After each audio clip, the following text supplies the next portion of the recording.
আসসালামু আলাইকুম প্রিয় গার্লস। আবার আসলাম ফিরে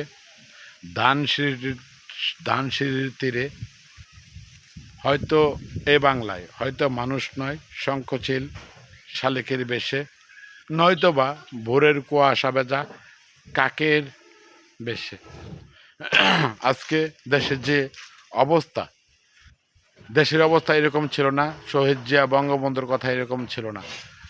আজকে জ্যামসের ভাষায় বলতে হয়, তুমি বঙ্গবন্ধুর রক্তে আগুন জ্বলা জ্বালাময়ী সে বাসন, তুমি ধানের শীষে মিশে থাকা শহীদ জিয়ার রঙিন স্বপন।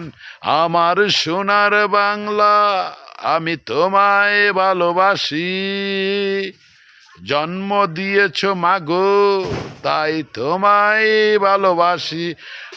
আজকে 6 দফা 14 দফা এবং মাতৃভাষার বাংলা চাই, বাংলা ভাষার আন্দোলনে 71-এ মুক্তিযুদ্ধ, দীর্ঘ দিন যুদ্ধের পরে শত শত ভাইয়ের রক্তের বিনিময়ে, শত শত মায়ের ইজ্জতের বিনিময়ে যে দেশ স্বাধীন হয়েছে, সে দেশে আজ চাঁদাবাজি, সন্ত্রাসী, রাহাজানি। কেন এত অনিয়ম? প্রশাসন নির্বেকার। প্রশাসন কোথায়? কাজ করছে না কেন? কেন এগুলো হচ্ছে? ডক্টর ইউনূস, আপনি কি দেশে শান্তি ফিরে, বাংলাদেশকে শান্তিপ্রিয় দেশ বানাতে চান, নাকি অশান্তিতে ভরায় তুলতেছেন?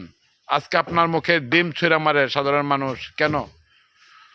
আপনি কি চান? দেশে আমেরিকা হোক এটা চান? দেশে ইন্ডিয়া হোক এটা চান? না, আমার দেশ বাংলাদেশ, আমার মায়ের ভাষা বাংলা ভাষা, এটাই থাকবে আমাদের সোনার বাংলা।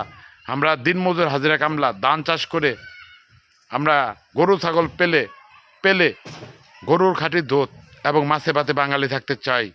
আমি সমস্ত ফেসবুক বন্ধুদের দৃষ্টি আকর্ষণ করতে চাই, ভিডিওটা বেশি বেশি শেয়ার করে দেবেন, লাইক কমেন্টে পরিপূর্ণ করে দেবেন, যেন যেন ভাইরাল হয়। এমন দেশ আমি আশা করিনি, বঙ্গবন্ধু আশা করিনি, শহীদ জিয়া আশা করেনি। কেন তাহলে এই দেশের এই অবস্থা? করুন দেশা। দুইটা দল, জামাত বিএনপি, কেন সংঘর্ষ? হাসিনা পলাইছে, বঙ্গবীর কাদের সিদ্দিক বলে দিচ্ছে গাড়ির ড্রাইভার খারাপ, গাড়ি তো আর খারাপ না। তাহলে হাসিনা তো পলাই গেছে। এখন আপনারা জামাত বিএনপি মিলে দেশ ঠিক করেন, আমার বাংলাদেশকে ঠিক রাখেন।